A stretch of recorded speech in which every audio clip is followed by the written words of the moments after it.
Assalamualaikum warahmatullahi wabarakatuh. Bagaimana kabarnya adik-adikku sekalian? Khususnya yang kalian masih duduk di kelas 8 SMP.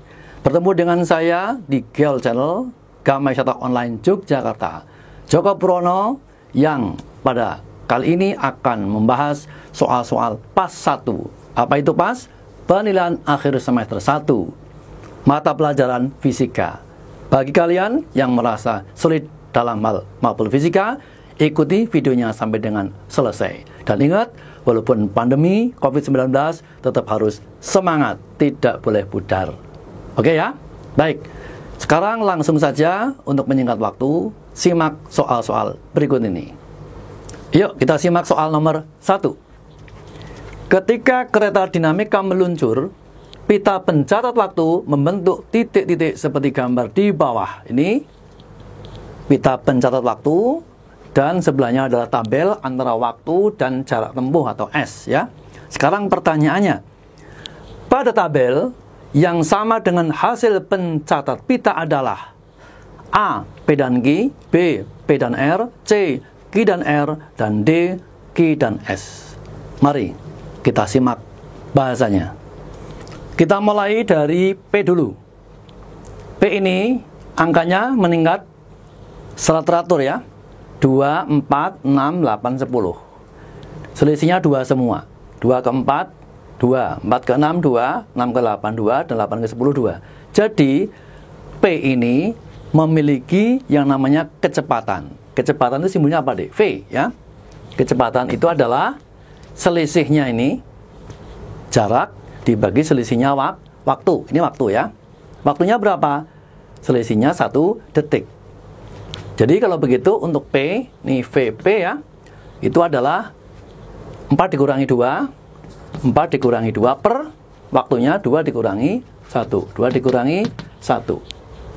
Sama dengan 2 per 1 sama dengan 2. Dan untuk yang ke bawah, itu selisihnya sama.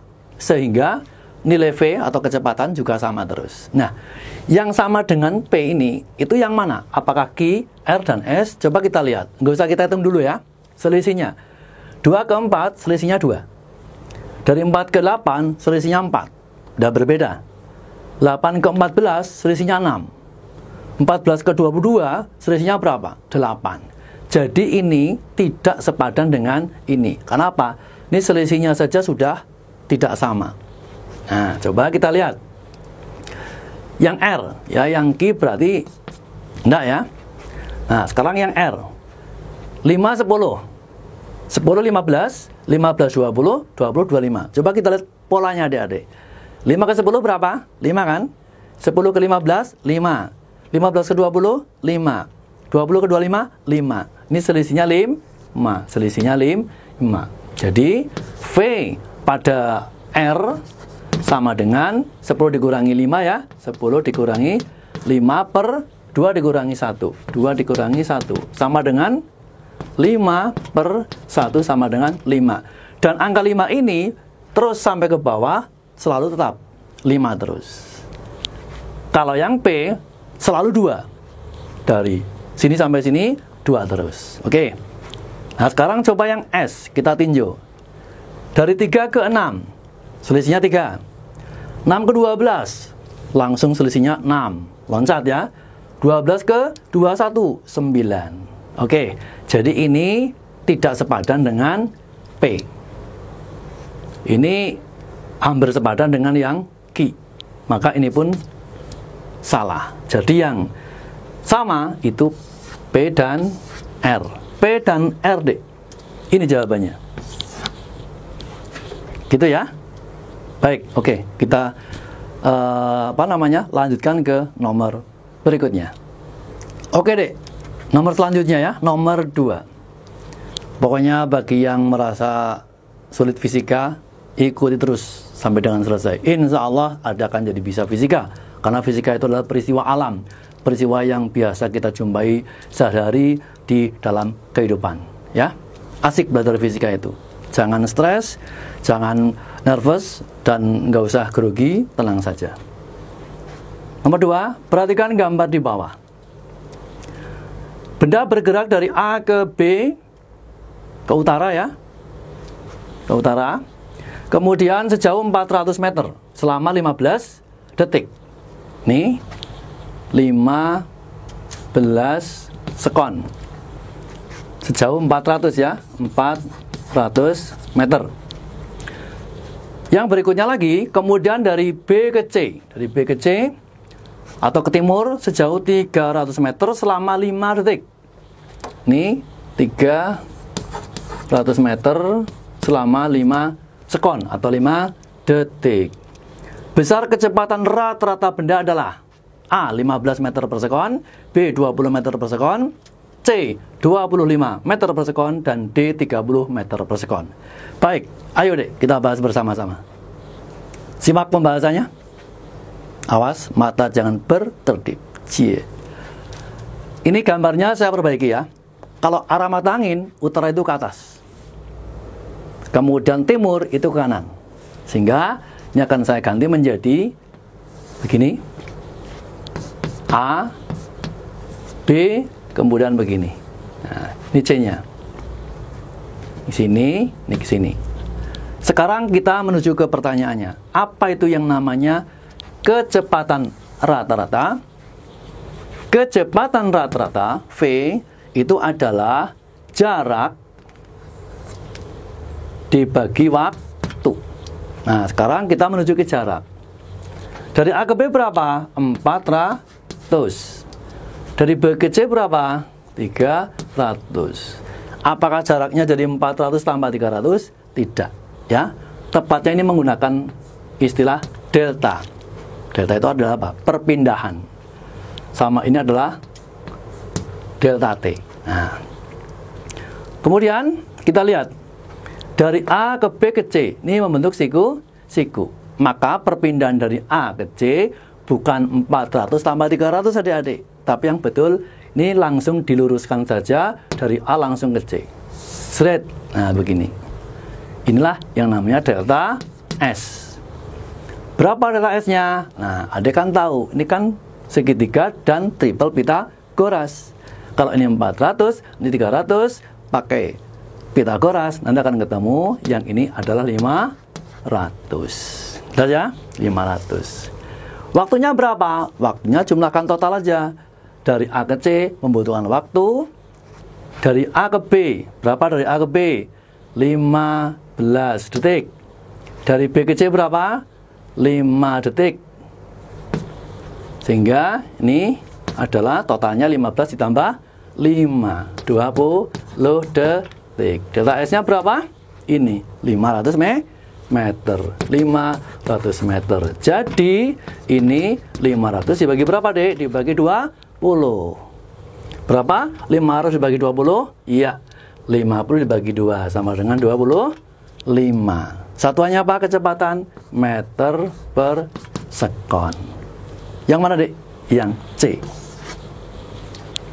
Oke, jelas? Baik, kita ikuti soal yang selanjutnya. Kita ikuti selanjutnya nomor 3.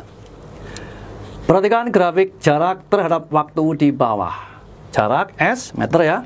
Waktu T, S, sekon. Atau detik. Berdasarkan grafik di atas, pernyataan yang benar adalah. Oke, ini karena papannya nggak cukup. Nanti habis ini, coba kita lihat. Ya, yang A. Dari A ke B, benda bergerak lurus berubah beraturan dengan percepatan 1,2 meter per sekon kuadrat. Ya, percepatan itu ya. Kemudian yang B, dari C ke D, benda bergerak lurus berubah beraturan dengan percepatan 1 meter per sekon kuadrat. C, dari A ke B, benda bergerak lurus beraturan dengan kecepatan 1,5 meter per sekon. Dan yang terakhir D, dari B ke C, benda bergerak lurus beraturan dengan kecepatan 1,5 meter per sekon. Oke, kita kembali ke grafik, kita amati semuanya, kemudian nanti kita kita paskan jawaban yang paling tepat itu yang mana. Oke, ayo adik-adik, kita analisa bersama-sama satu persatu, biar adik paham ya. Pertama kita kaji dari A ke B dulu. Dari A ke B, jaraknya naik dari 0 ke 3. Kemudian waktunya dari 0 ke 2. Sehingga dari A ke B ini benda mempunyai kecepatan, ya, dari A ke B. Kecepatannya V itu adalah delta S per delta T. Delta S-nya berapa? Ini dari 0 sampai ke 3. Maka ini saya sebut sebagai 3, ya. Per waktunya berapa? Waktunya dari 0 sampai ke 2, sehingga waktunya 2. 3 per 2, 1,5 meter per sekon. Sekarang kita lihat dari B ke C. Dari B ke C, jaraknya tidak berubah, adik-adik. Di B jaraknya 3, sampai C juga 3. Artinya benda tidak mengalami perpindahan, ya. Kalau nggak ada perpindahan namanya apa? Namanya karena V-nya itu 0, ini dikatakan bendanya diam. Sekarang dari C ke D. Dari C ke D, jaraknya naik lagi. Dari 3 ke D-nya 5. Berapa perubahannya? 2, ya. V sama dengan delta S per delta T. Delta S-nya dari 5 ini ke dari 3 ke 5, ya. Maka menjadi 5 dikurangi 3 per berapa waktunya? Waktunya ini dari 4 ke 6. Sama aja 6 dikurangi 4. 5 kurangi 3 berapa? 2 per 2 sama dengan 1 meter per sekon. Nah, sekarang dari angka ini coba kita simpulkan. Semuanya bergerak lurus. Karena di sini tidak ada percepatan, yang ada adalah kecepatan. Kecepatannya konstan, ya, dari A ke B dan C ke D, kecuali yang ini, ya. Yang ini nggak ada kecepatan sehingga diam. Maka ini namanya benda bergerak lurus beraturan. Oke? Saya ulang lagi. Bergerak lurus beraturan atau GLB. Gerak lurus beraturan. Ini juga gerak lurus beraturan. Nah, sekarang kita kembali ke jawaban. Yang jawabannya, coba kita telaah satu persatu. Yang A, dari A ke B, benda bergerak lurus berubah beraturan. Nah, salah. Berubah beraturan itu berarti ada percepatan. Percepatan simbolnya apa? Simbolnya ini adalah A. Padahal ini bukan berubah beraturan, tapi berubah gerak lurus beraturan. Nggak pakai kata-kata berubah, ya. Tidak ada percepatan, yang ada V. Jadi yang A ini adalah salah. Kemudian yang B, dari C ke D. Dari C ke D ini benda bergerak lurus berubah beraturan dengan percepatan 1 meter per sekon kuadrat. Nah, 1 meter per sekon kuadrat dari C ke D. Salah juga, yang betul bukan percepatan, tapi kecepatan. Ini salah, ya. Coba yang C, dari A ke B, benda bergerak lurus beraturan. Nah, bergerak lurus beraturan, nggak pakai berubah beraturan, ya. Bergerak lurus beraturan dengan kecepatan 1,5 meter per sekon. 1,5 meter per sekon. Gerak lurus beraturan. Bagaimana yang C? Oke, yang C betul, ya. Coba yang D. Dari B ke C, benda bergerak lurus beraturan. Enggak, benda tidak bergerak. Dari B ke C itu V-nya 0, sehingga bendanya diam. Ini pun salah. Jadi apa dari yang paling tepat? Yang paling tepat adalah yang jawaban C. Oke, ya, ada harus paham betul itu. Kalau nggak paham, seolah-olah jawaban yang A benar. Apa yang salah? Ini ada kata-kata ini. Berubah beraturan. Ini ada kata berubah beraturan. Yang betul bergerak lurus beraturan, nggak pakai berubah. Baik. Udah paham? Nah, gitu dong. Ternyata mudah kan fisika? Kita lihat soal selanjutnya. Ayo, sekarang kita ikuti soal nomor 4. Perhatikan pernyataan berikut. Ada 4 pernyataan, ya, Dek. 1. Ballpoint yang diletakkan di atas kertas ikut bergerak ketika kertas ditarik cepat. 2. Bola dilempar ke atas akan semakin lambat. 3. Penumpang di dalam mobil akan terdorong ke depan jika mobil berhenti mendadak. Nah, kalau kita naik mobil atau bis ya, direm, kita kayak mau jatuh ke depan. Nah, kemudian yang keempat, bola biliar akan bergerak cepat ketika disodok dengan stick. Ya, berikutnya. Pengaruh gaya pada gerak benda yang sesuai dengan pernyataan hukum kedua Newton adalah A. 1 dan 2, B. 1 dan 3, C. 2 dan 4, dan D. 3 dan 4. Oke, mari kita simak analisanya. Baik, kita analisa satu persatu. Pernyataan nomor 1, bolpoin yang diletakkan di atas kertas ikut bergerak ketika kertas ditarik cepat. Bukan ya. Hukum kedua Newton, adik-adik. Hukum kedua dari Newton ini adalah rumusnya begini. Gaya sama dengan massa kali percepatan.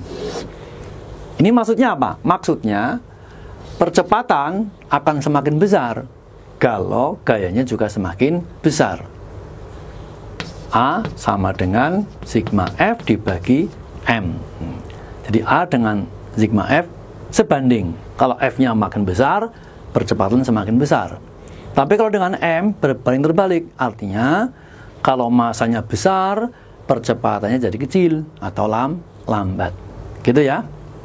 Nah, sekarang pernyataan yang nomor 2. Bola dilempar ke atas akan semakin lambat. Betul. Kenapa kalau bola dilempar ke atas semakin lambat? Karena yang namanya benda itu kan mempunyai gaya berat, arahnya ke bawah. Sementara kalau dilempar ke atas, itu gerakannya melawan beratnya, sehingga diperlambat. Itu karena faktor pengaruh dari gravitasi. Itu ya. Jadi nomor 2 ini masih masuk dalam hukum kedua Newton. Oke, kita contohin dulu. Nah, nomor 3, penumpang dalam mobil akan terdorong ke depan jika mobil berhenti mendadak. Ini bukan hukum kedua, Dek, tapi hukum ke-1 Newton, yaitu yang namanya kelembaman. Jadi benda itu bersifat malas. Kalau adik itu diam, cenderungnya pengen diam. Kalau bergerak, pengennya bergerak. Makanya pada waktu kita naik bis, ya, berdiri gitu, pegangan tangan begini, nah, kita kan kondisi bergerak. Nah, ketika bisnya direm mendadak, kita ingin bergerak terus sehingga kita terlempar ke depan. Itu namanya kelembaman, malas. Ingin mempertahankan eksistensinya. Gitu ya. Jadi yang nomor 3 ini tepatnya adalah bukan hukum kedua, tapi hukum pertama. Baik. Yang nomor 4 bagaimana? Bola biliar akan bergerak cepat ketika disodok. Ya, disodok itu berarti diberi gaya, sehingga dia akan bergeraknya akan cepat, ya, sehingga masih atau tepat sesuai dengan hukum kedua dari Newton. Kalau begitu kesimpulannya apa? Kesimpulannya jawaban yang betul 2 dan 4. Ini salah, ini salah. Nih, betul ya.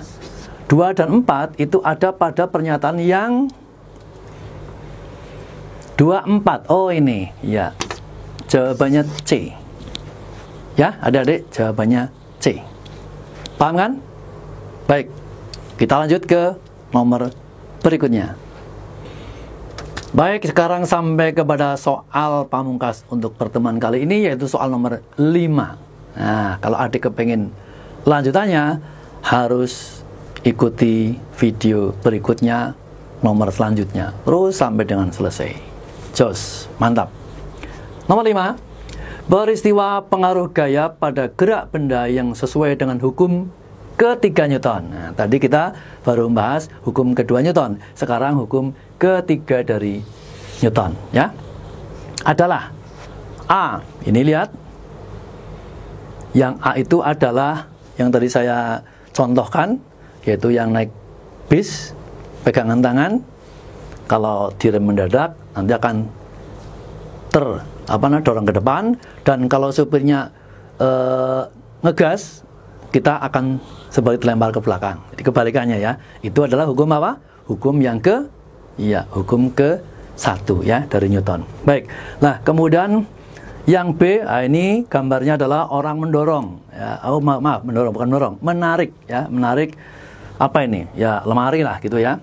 Kemudian yang C, ini adalah mobil sedang melaju, kemudian tiba-tiba ada makhluk sehingga direm mendadak. Nah, ini mau terpelanting ke depan. Sedangkan yang D, itu adalah orang yang memanah. Oke, langsung aja saya jawab. Peristiwa mana yang sesuai dengan hukum ketiga Newton? Hukum ketiga Newton, ini saya lingkari ya, itu adalah tentang apa, Dek? Aksi dan reaksi. Ada aksi, maka ada reaksi. Contoh, kalau saya mendorong papan tulis ini, begini, berarti saya melakukan aksi. Nah, papan tulis karena didorong oleh tangan saya, papan tulisnya akan melawan saya. Namanya reaksi. Jadi berlawanan, antara aksi dan reaksi itu saling berlawanan, tapi besarnya sama. Nah, di antara A, B, C, D, yang sesuai dengan ini adalah ini. Loh, kenapa kok memanah? Memanah, tatkala kita menarik busur, gini ya, maka, apa itu namanya? Tali busurnya, itu dia sebenarnya meregang. Kalau meregang berarti dia mengadakan suatu perlawanan, ingin mengembalikan ke posisi semula lagi. Maka ketika dilepaskan tangannya adik, nanti pasti palanya akan langsung melesat ke depan. Itu kan apa? Itu karena dia melakukan suatu reaksi. Karena ada aksi. Aksinya apa? Busurnya ditarik. Itu aksinya. Reaksinya, nanti begitu lepas, dia akan terpelanting ke depan. Oke, itu namanya hukum aksi dan reaksi. Jelas ya? Sehingga nomor 5 kesimpulannya dari A, B, C, D yang tepat adalah yang D. Demikian tadi adik-adik pembahasan pas 1 untuk seri yang ke-1, yaitu nomor 1 sampai dengan nomor 5. Untuk selanjutnya, adik ikuti video berikutnya ya. Jangan lupa like and share. Dan bagi yang baru bergabung dengan Geol atau dengan saya Joko Brono, silahkan subscribe supaya channel kami semakin besar dan semakin bermanfaat buat pendidikan, khususnya buat anak-anak dari SMP, SMA, ataupun SMK, termasuk adik yang kelas 8 SMP, supaya sukses dalam hal apapun untuk evaluasi belajar. Oke, dari Joko Brono cukup sekian, bertemu lagi di video yang selanjutnya. Salam sukses, salam sehat. Wassalamualaikum warahmatullahi wabarakatuh.